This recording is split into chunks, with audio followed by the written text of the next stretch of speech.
Welcome back to the channel, guys. Hope somebody's watching this. This will be a second video. Hey everybody, I'm here at Livermore at the AOP Fly-In. I am looking forward to checking out all the airplanes and seeing what kind of deals they got. They got a bunch of exhibitions, and we've got a few presentations that I'm going to go check out for, like, backwoods flying and stuff like that. So looking forward to the day. Probably going to be a long one. So many airplanes everywhere you go. This is just freaking awesome. I got here stupid early before anyone else, before they're really even open. And this area here is the reason why. I want to check out all the STOL aircraft. And walking across the airfield, I saw Draco is here, guys. This is freaking amazing. I've been dying to check this out after watching them on YouTube, with the Flying Cowboys, Corey Robinson, all these guys. This is freaking awesome. I'm standing here next to Draco, and I'm just looking through the, looking around the airplane.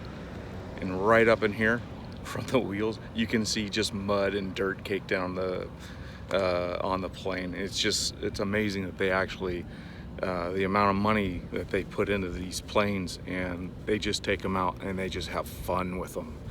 And that's what I look forward to doing one day, being able to go out and have fun like that. Just so cool.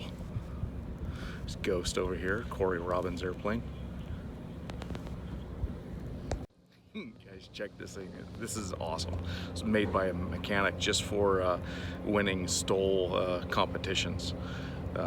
Really lightweight. Some freaking amazing, the work and stuff that they do to these things.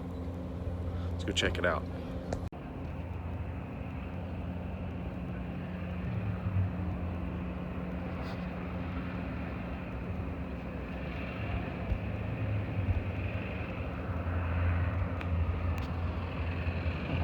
Door. Gotta save weight. Don't need a door.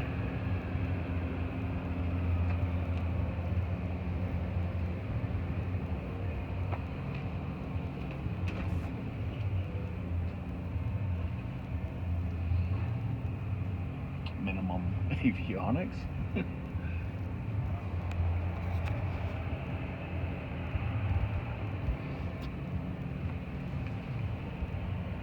Up here, it is an Aviat Husky. Notice the tail number ends in Whiskey Yankee, built in Afton, Wyoming. And look at the man in the cowboy hat. In fact, that was his military call sign. He's telling him to go. There goes the Husky.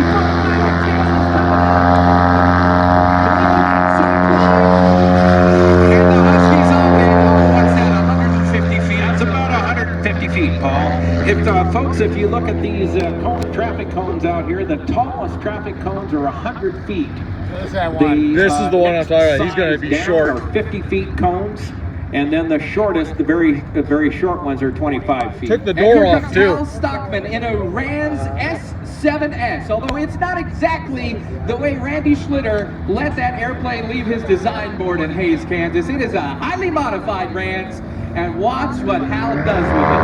It's called Lawnmower 3, and there it goes. You might as well call it a helicopter. That might have been 40 feet, yeah. We'll see a lot of really short takeoffs and landings. Here comes Corey Robin in the Carbon Cub EX from Salt Lake City, Utah. STOL drag number 5, Corey Robin in an airplane he calls Ghost. Waiting on the go from Jimmy Giss. There's the go. There's the throttle. There's the tail wheel. And Ghost is gone. So that was about 110, 115 feet. Or so. This is the Legend Cub. And this airplane has leading edge slats. It's an interesting airplane. It's got leading edge slats. And here he goes. And he's carrying a passenger, by the way, so it's a little more realistic.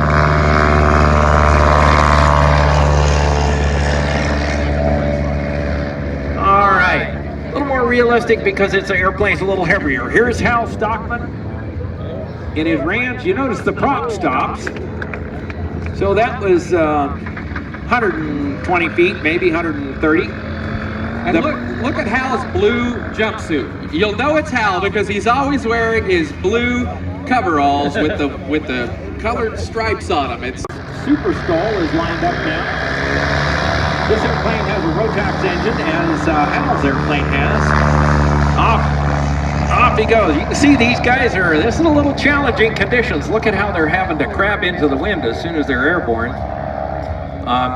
Jimmy just is doing out here is kind of, sort of, controlling these guys, telling them when to launch and when to land. Here we go. Corey's down.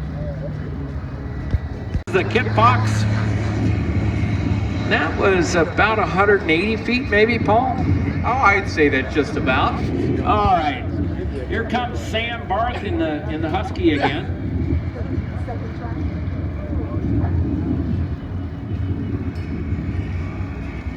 Nice job keeping it right on the center line. It's a little bit of challenging condition. Job to have. All right, and this is the Just Highlander.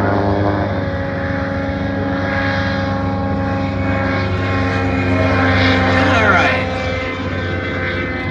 That was about 160 feet, maybe. And again, you know, as these conditions get kind of squirrely like this, these airplanes are going to take a lot longer distances to both take off and land. Here comes the Legend Cub. A little bit of a bounce, but he's got it under control. And here comes C.C. Pocock in his Cessna 170B with bush air down. He'll teach you to fly like this. Now this is an early 1950s production airplane. There he goes. Nicely done, about 200 feet. 1948. The 170B started production in 1952, and they went out of production in 1955. Look at this slip. All right, this is the Just Super STOL. He's floating along, got it under control. Nicely done. Landed a little bit long, but something.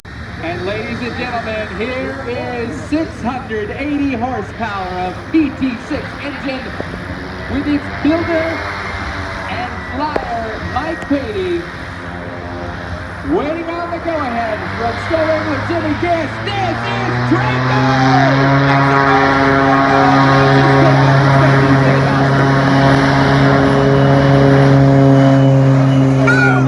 Straight up, 4,500 feet a minute of climb, and he is out of there. And for a backcountry airplane, that's also amazing in the fact that it's a 200-mile-per-hour airplane at cruise and has a cruise range of about 1,000 miles. It's really incredible. Here comes C.C. Pocock in the Cessna 170B coming in for the landing. Very nicely done. Very nicely done. For the conditions, that's an excellent, really nicely controlled landing. Go ahead. There's the go ahead. Come on, Hal. Let's get it on out of there. And you don't have to tell him twice. What was that? 75 feet? It Might have been 75 feet. Mike Patey in Draco and a nice slip, a real slow approach.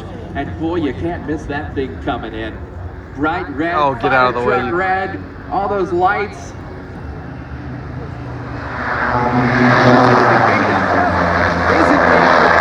For an airplane, and that was 100 feet.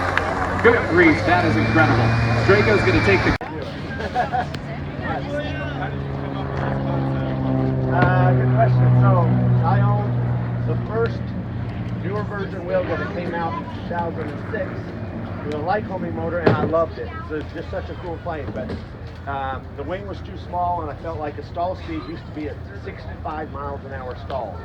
And so I loved the plane, but the stall speed was too high, and it was underpowered to get off some of the strips I wanted to. I live in really high desert in Utah, and I take off at about 7,000 foot density altitude, where I like to land is 12,000, and the plane couldn't get there. I mean, it would get there, and it would just be almost stalling just flying. I could never land it. So I sold it, and then after a few years, I just missed the plane so much. I thought, you know what? I just need to bring it back build bigger wings, give more motor, give it bigger tail, bigger controls, and that's where I got the idea. So if I love the plane so much, let's fix the area I didn't like. So that's where Draco came from.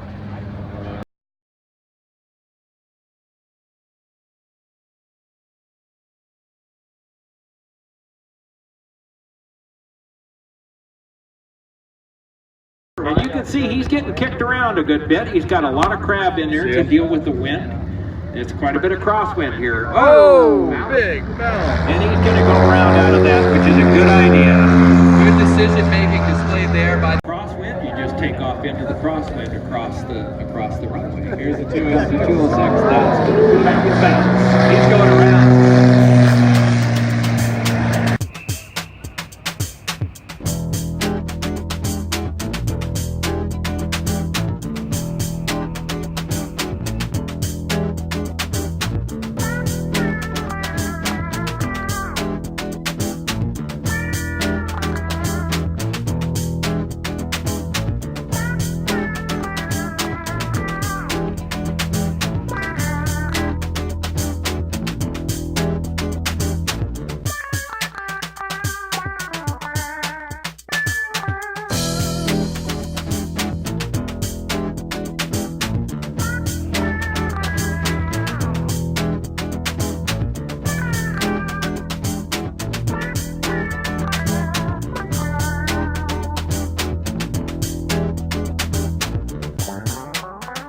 Guys out there, just leaving the AOPA Livermore event.